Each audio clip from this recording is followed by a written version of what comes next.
Muito boa tarde a todos. Antes de mais, em meu nome e de Filipa Castro Henriques, eu gostaria de agradecer o convite e a oportunidade de estar aqui hoje para vos apresentar os resultados do projeto Rebirth.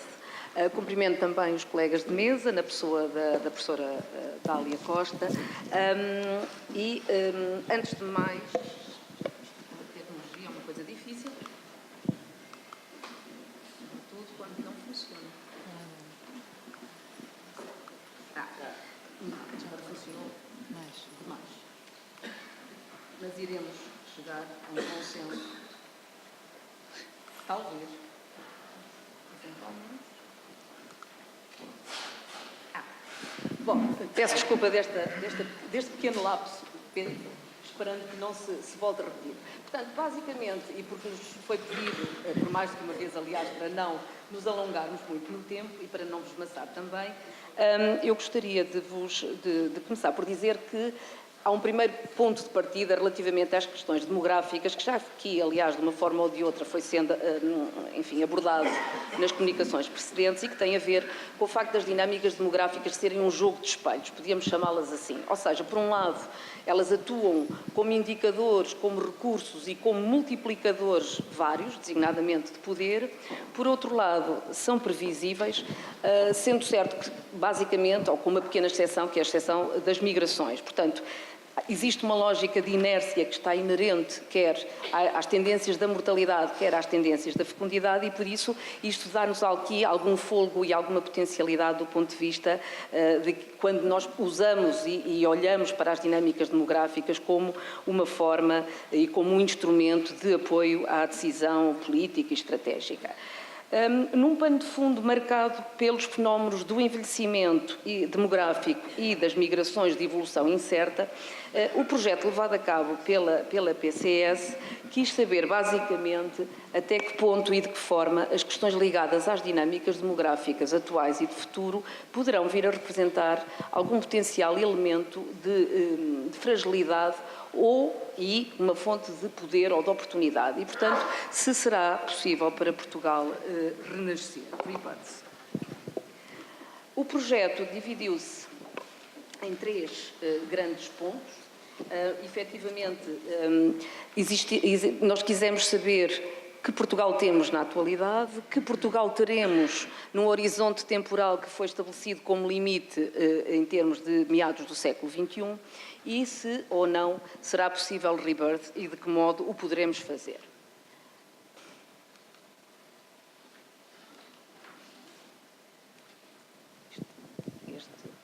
Como ponto de partida... Como ponto de partida, aconteceu aqui qualquer coisa que...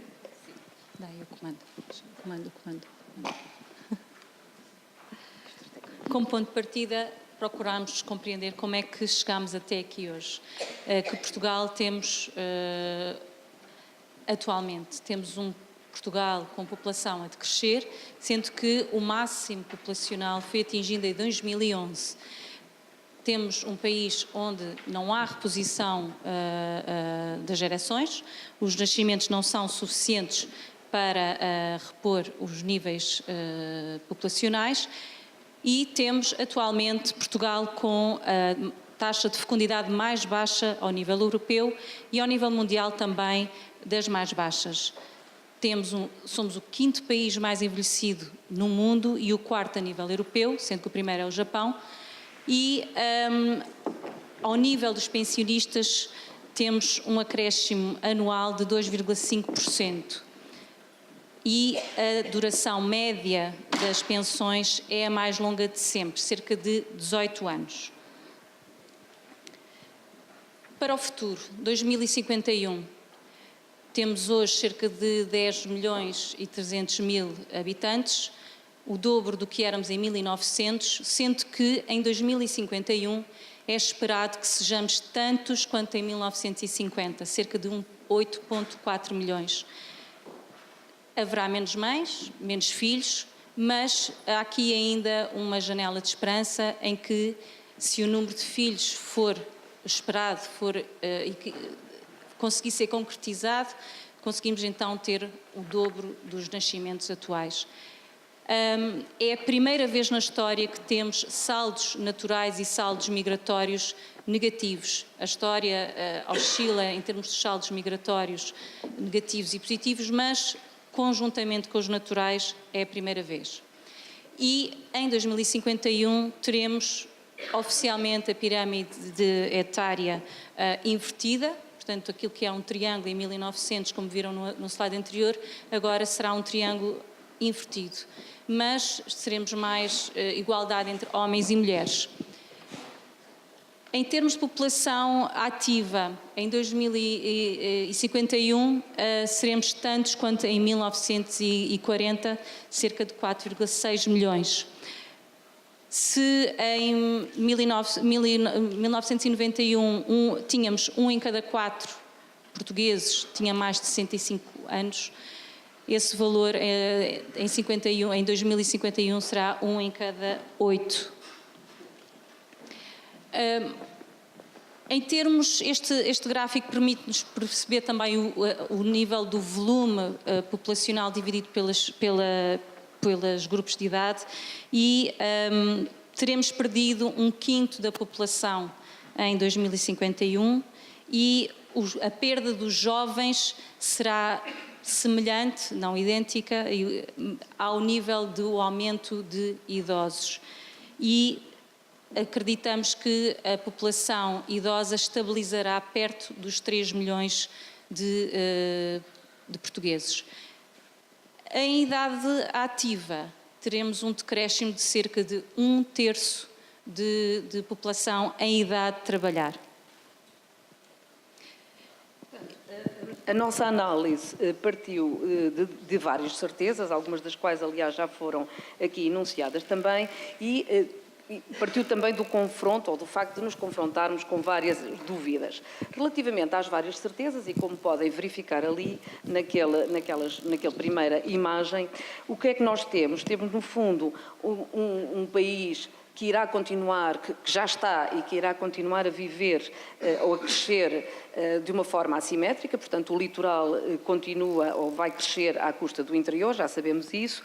Os centros urbanos irão crescer também à custa de vilas e cidades e aldeias, com algumas ligeiríssimas exceções, e portanto a sociedade portuguesa irá ser definida basicamente, por um lado, por um triplo envelhecimento das estruturas etárias, já falamos aqui disso, pelo facto de termos filhos únicos com pais idosos, tendo em conta os cenários de fecundidade baixa e famílias de redução pequena, e alguma tendência para continuarmos a viver à custa dos estrangeiros, sobretudo dos migrantes económicos mais jovens, aliás, em média, 8 anos mais jovens que a população nascida em Portugal e com mais um filho, e também, eventualmente, poderemos também ter aqui um nicho ou uma janela de oportunidade que será dada pela quantidade de população, designadamente cidadãos europeus, que irão procurar Portugal para aqui viver ou para aqui residir pelo menos partes significativas do ano.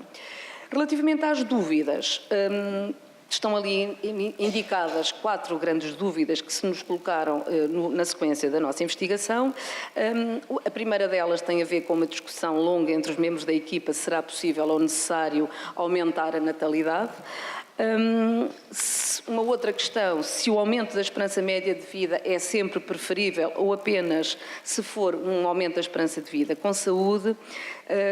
Uma terceira questão, será de admitir um conflito, uma espécie de guerra de gerações entre ativos e inativos, sobretudo se tivermos em conta a forma e se pretendermos manter a forma como é estruturada, como são estruturados os equilíbrios do ponto de vista da tributação, e se as migrações poderão ou não representar uma solução.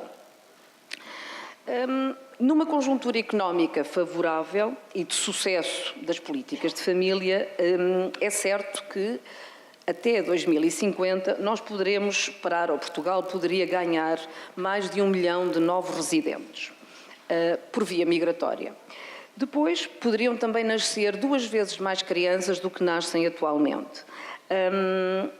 Caso as famílias concretizassem, as famílias portuguesas ou residentes em Portugal, uma vez que há uma diferença, concretizassem o seu desejo em termos do número ideal de filhos.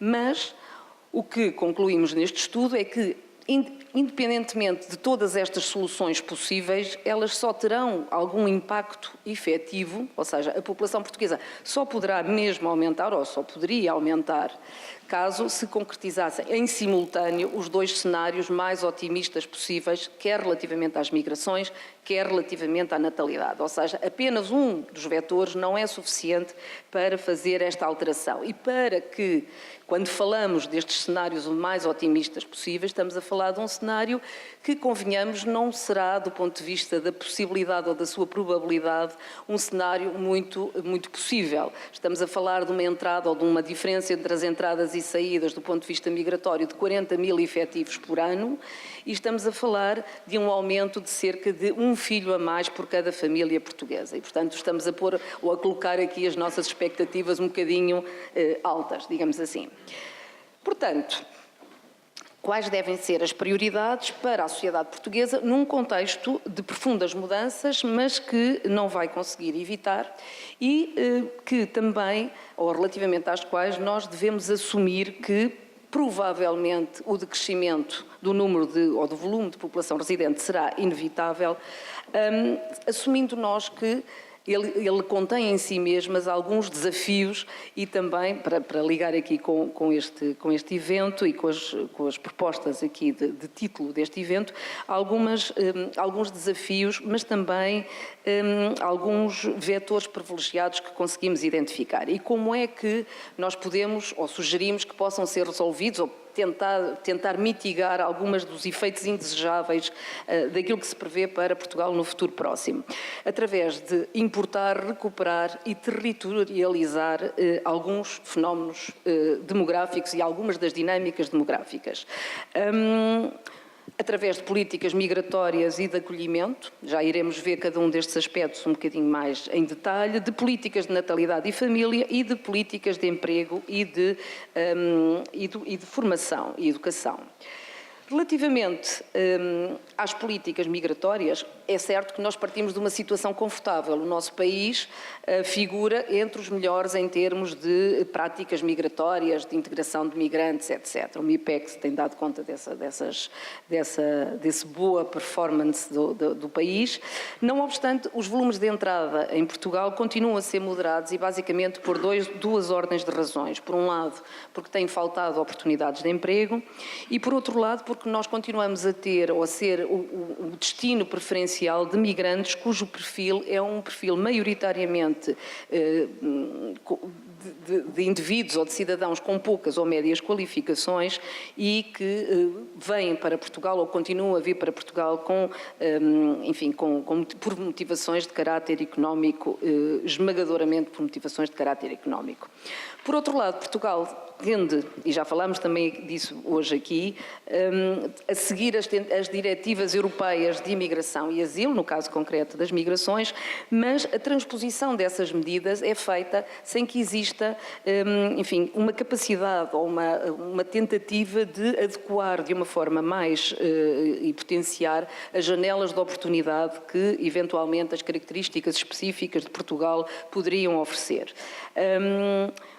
O que é que há de novo e deveria ser aprovado e aproveitado? Questões como a questão da segurança, a questão das condições do nosso clima, etc., poderiam ser ou poderiam juntar-se a algumas das medidas que estão na ordem do dia e que têm sido propostas designadamente, por exemplo, pelo Plano Estratégico para as Migrações no Horizonte 2020, onde se identificam várias medidas e eixos para garantir e para potenciar a atratividade migratória feita em moldes um bocadinho diferentes daqueles que têm sido os habituais, designadamente apostando muito nas formas da estabilização e qualificação da comunidade migrante em Portugal e da alteração do perfil da população migrante.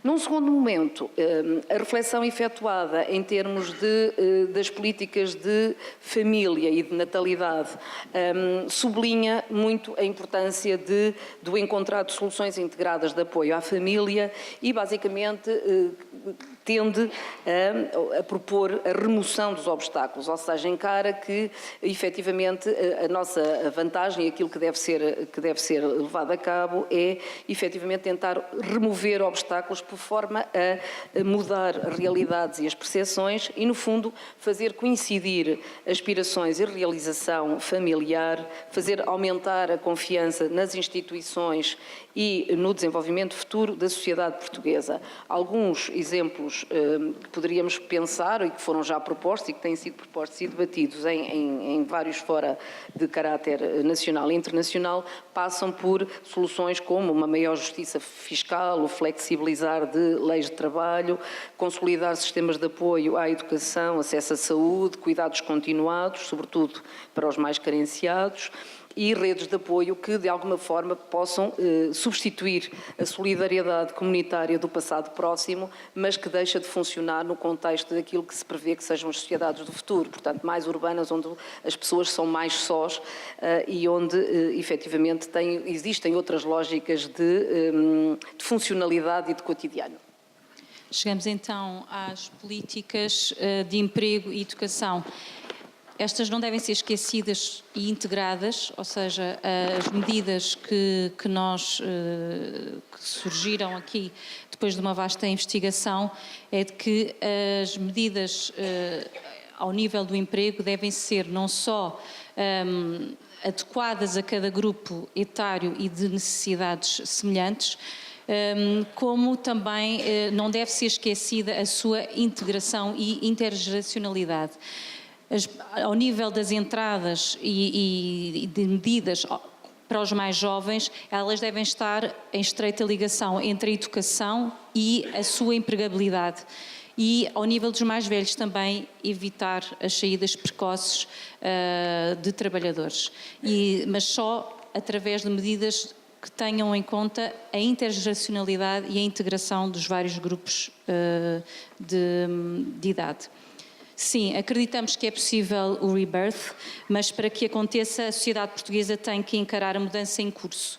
Esta mudança trará novas prioridades políticas, mas a responsabilidade da sua adaptação ou mitigação não se deve limitar à ação dos decisores políticos, mas sim de todos nós enquanto sociedade. O sucesso do Rebirth de Portugal passará pela capacidade de articular e integrar as certezas e as incertezas no horizonte de 2050 e assumir que no futuro Portugal será um país com menos população, com uma população mais envelhecida, mais instruída e mais saudável.